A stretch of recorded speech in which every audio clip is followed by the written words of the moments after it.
que 3 días. La tercera es vencida, ¿no? La tercera es la vencida. Sí, bueno. Buenos días, Presidenta. ¿Cómo estás? Bien, gracias. Me llamo Enrique Brandao Johnson, yo soy de Suecia, periodista, soy corresponsal en América Latina de Dagens Nyheter, que significa Diario de Noticias, que es el periódico más grande de Suecia, Escandinavia. Yo vivo en Brasil y por eso yo hablo portuñol, así. Ajá. Pero espero que me entienda. Hace 4 años asistí la mañanera aquí con López Obrador y preguntéle así, ¿cuál es la relación de él con Trump?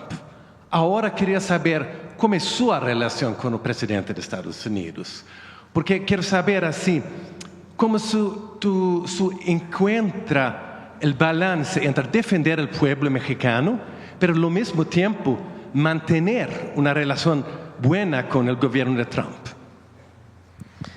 México y Estados Unidos somos países vecinos y hay una larga historia de relación entre nuestros países, desde la invasión estadounidense que se llevó la mitad de nuestro territorio, hasta muchos otros episodios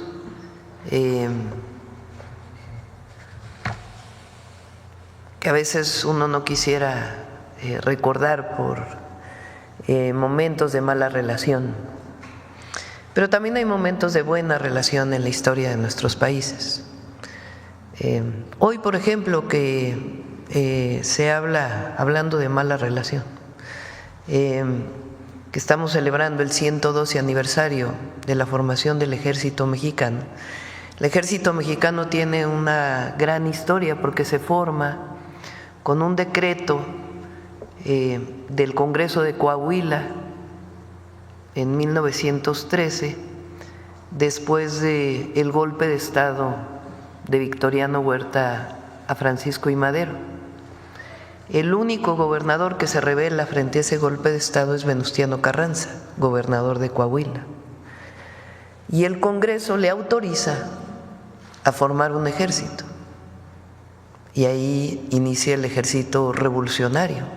Por supuesto, después de la gesta heroica del propio Madero, cuando llama a la revolución el 20 de noviembre de 1910. Pero después de este golpe de Estado, inicia la formación del Ejército Mexicano, que viene del pueblo, que es un ejército revolucionario en contra de un golpe de Estado. Quien apoyó ese golpe de Estado fue el entonces embajador de los Estados Unidos en México, Wilson,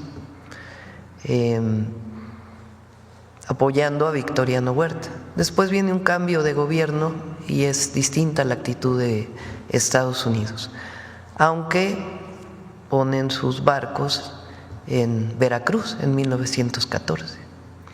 Decía que también hay una parte de una historia muy importante de buenas relaciones.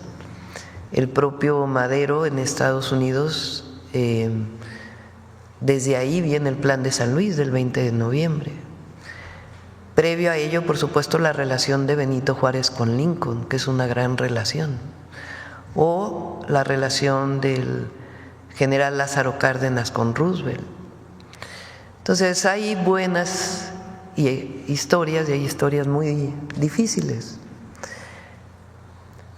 Yo pienso que la relación del presidente López Obrador con el presidente Trump fue un buen momento en la relación entre México y Estados Unidos, de mucho respeto del presidente Trump a México, después de momentos difíciles cuando quiso poner aranceles relacionado principalmente con el tema migratorio. Yo tiendo a pensar que va a haber una buena relación entre el presidente Trump y la presidenta de México.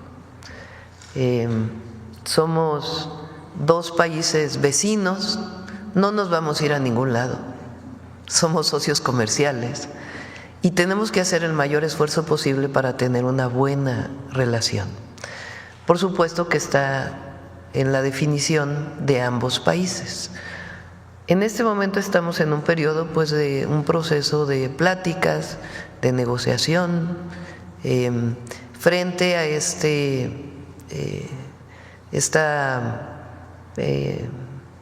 decisión unilateral de la posibilidad de poner aranceles a México, a pesar del tratado comercial que tenemos. De nuestra parte, nosotros tenemos que buscar hasta el límite de nuestra soberanía y de nuestros principios la mejor relación posible con los Estados Unidos, porque somos socios comerciales, porque hay una gran integración económica y porque además viven 39 millones de mexicanos en Estados Unidos, sea que haya nacido de primera generación en México o que ya haya nacido en Estados Unidos de segunda o tercera generación, pero que muchos de ellos tienen la ciudadanía mexicana y si no, hay una gran relación cultural y amistosa. Aprovecho de una vez que preguntas esto por este tema que salió en los medios ayer y hoy, de estos vuelos de drones, que por cierto, hay que decirlo, viene de una nota del New York Times, que después recupera CNN y otras agencias de noticias internacionales. En primer lugar, no hay nada ilegal. Lo que hay es una colaboración y una cooperación que tiene muchísimos años, no es de ahora. Porque ¿por qué sale en el New York Times? A ver, vamos por partes. La primera, estos vuelos son parte de coordinación, aquí está el almirante secretario, colaboraciones que se hacen desde hace muchos años entre el gobierno de Estados Unidos y el gobierno de México, y muchas veces esa petición, o más bien, todas las veces es bajo petición del gobierno de México, de colaboración, de información para poder atender condiciones de seguridad en marcos de colaboración que están establecidas principalmente entre las Fuerzas Armadas de México y distintas instituciones del gobierno de los Estados Unidos. Entonces no hay nada ilegal y es parte de una colaboración y de una coordinación, en donde se comparte la información, siempre en el marco de los 4 principios esenciales de la colaboración entre Estados Unidos y México, en donde un elemento principal es el respeto a nuestra soberanía. Ahora, la pregunta es, ¿por qué sale la nota en el New York Times? ¿Quién le da esa nota al New York Times? ¿Qué quieren promover con la nota? Y todos los corifeos que se desatan en medios mexicanos o en la oposición, como diciendo, es que la presidenta de México es débil, tuvo que ceder frente a espionaje del gobierno de los Estados Unidos, hay violación a la soberanía, cuando en realidad es un protocolo de coordinación y colaboración que existe desde hace años entre el gobierno de Estados Unidos y México. No nos van a debilitar, primero porque tenemos principios y para nosotros la soberanía es un principio, no es negociable. Segundo, porque siempre decimos la verdad, nunca escondemos nada. Nosotros tenemos 3 principios: no mentir, no robar y no traicionar al pueblo. Sale hoy un artículo que quiero nombrarlo, normalmente no nombro periodistas, de Riva Palacio, donde dicen que la presidenta está diciendo mentiras. A ver si me pones esa partecita, porque vale la pena, porque si bien es ridículo, irrisorio, esto quiere decir, fíjense, lo asevera el artículo de Riva Palacio, llanamente que sí hay operaciones de espionaje sobre territorio mexicano. ¿De dónde lo saca? Contrario a lo que aseguraron la presidenta y el secretario de la Defensa. No hay ninguna operación ilícita y es parte de una colaboración y una coordinación que existe desde hace años en nuestro país, y muchos de estos vuelos son a petición del gobierno de México para solicitar tecnologías que México puede no tener. y que se hicieron con el conocimiento y autorización del gobierno. O sea, como si nosotros hubiéramos permitido la vulneración de nuestra soberanía y no fuera parte de un protocolo de colaboración, que en público afirman que no permitirán tales acciones. Pero todavía se atreve a decir, una vez más, como sucedió con la autorización para que cuerpos de élite de Marina entren a México a capacitar infantes de Marina mexicanos, si hay permiso, no hay violación a la soberanía, aunque deje expuesto un discurso mentiroso a los mexicanos. Nosotros no mentimos. Y la soberanía no es negociable. Ese es un principio básico. La soberanía y la independencia de México costaron muchas vidas al pueblo de México. Y nosotros tenemos la responsabilidad y la vamos a cumplir, porque es nuestra convicción, y para eso nos eligió el pueblo de México, de defender nuestra soberanía. Entonces, no hay absolutamente nada que ocultar, pero lo que vale la pena preguntarse es por qué sale el artículo en el New York Times, por qué todos estos… Entonces, ¿por qué tú piensas que salió esa nota en el New York Times? Pues porque quieren vulnerarnos, como si nosotros estuviéramos negociando la soberanía nacional. Jamás. Y no nos van a vulnerar porque el pueblo de México y el gobierno es uno solo. Aquí no hay divorcio. Y nosotros no mentimos nunca. Sí, pero hay tantas amenazas de Trump. Así, él quiere deportar miles de mexicanos, tarifas, aranceles, y también una amenaza de colocar soldados americanos en territorio mexicano. ¿Tú no tienes miedo de Trump? No. ¿No? Tengo un pueblo que me respalda. Cuando uno tiene la certeza y la convicción y sabe cuáles son sus principios, ¿por qué uno va a tener miedo? Pero además,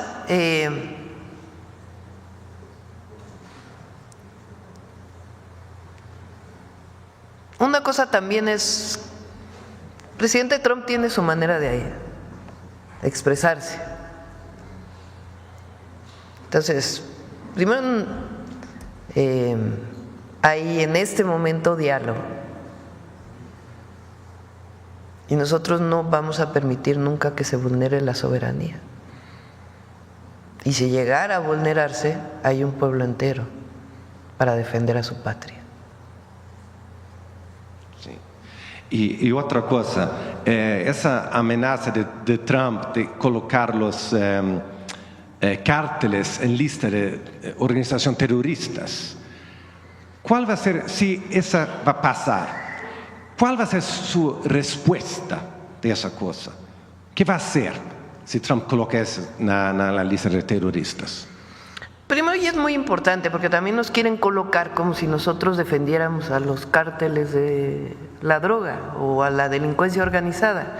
Por supuesto que no. Cuando fui jefa de gobierno, disminuimos los índices delictivos en más del 50%, con una estrategia: atención a las causas y disminución de la impunidad, con 4 ejes que son los que hoy estamos desarrollando a nivel nacional. Ya hay resultados. Enero del 2025 fue el enero más bajo en homicidios de los últimos 8 años y trabajamos todos los días para la construcción de la paz en nuestro país. No es la visión del pasado de Calderón, que ahí sí hubo una actitud completamente distinta frente al gobierno de Estados Unidos, pero no es la propuesta de aquella época en donde decretaron una guerra. Lo he dicho en otras ocasiones, guerra quiere decir permiso para matar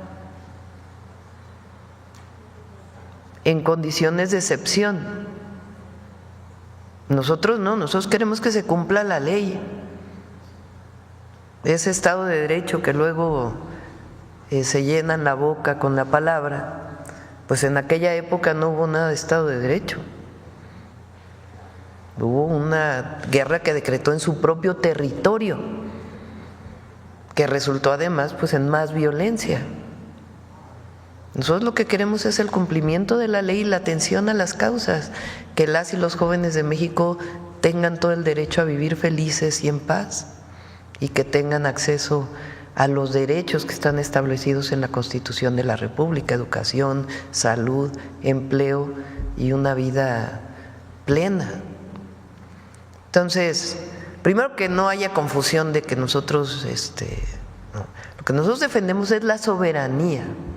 Ellos le pueden llamar como quieran, pero nosotros defendemos la soberanía. Entonces, si ese decreto tiene que ver con acciones extraterritoriales, esas no las aceptamos.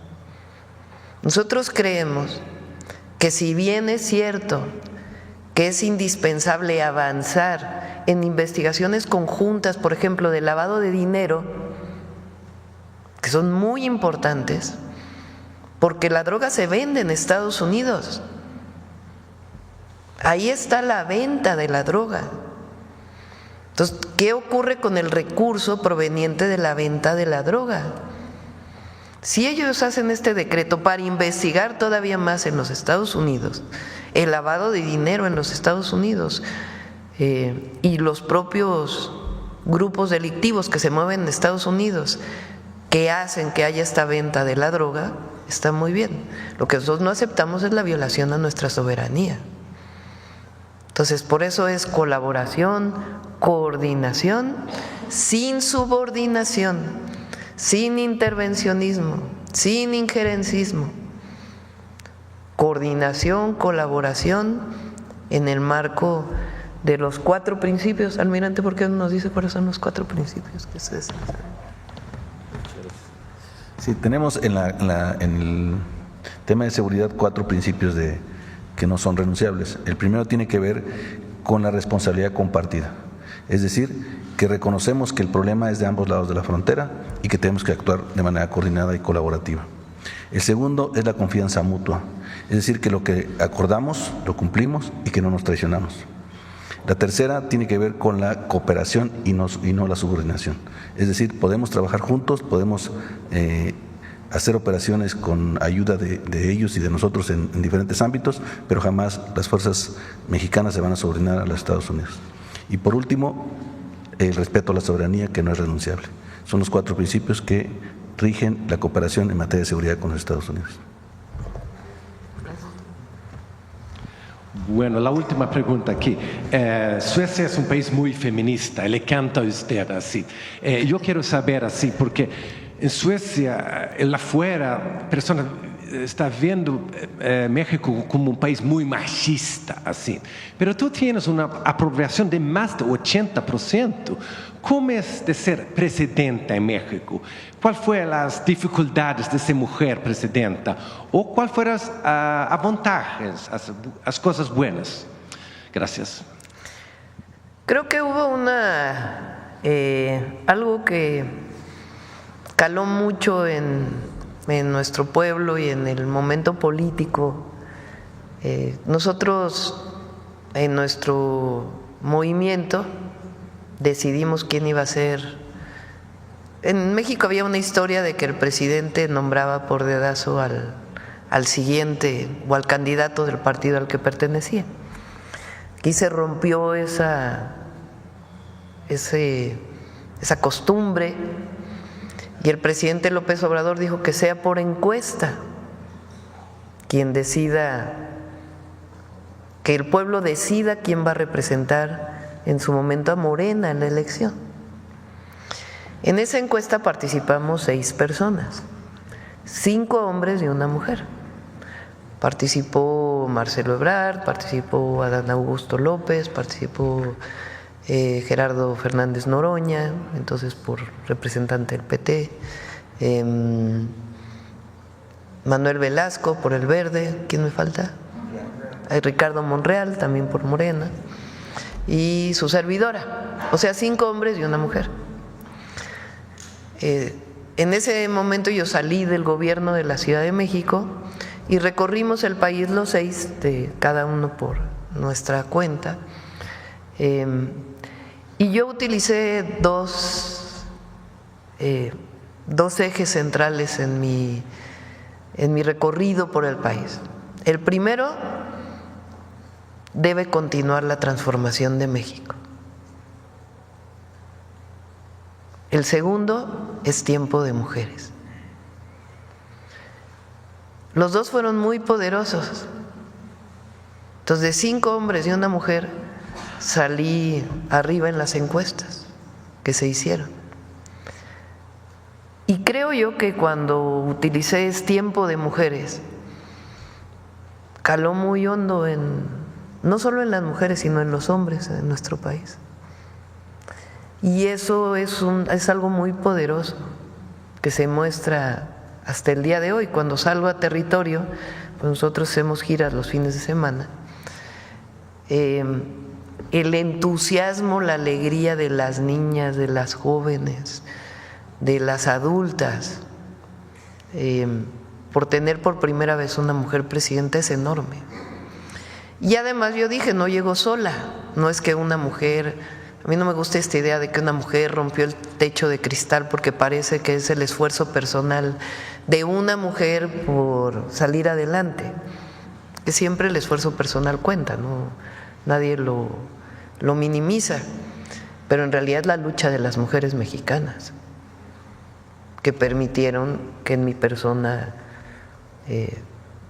se viera la primera mujer presidenta. Y por eso dije cuando llegué, es presidenta con A, y eso fue poderosísimo.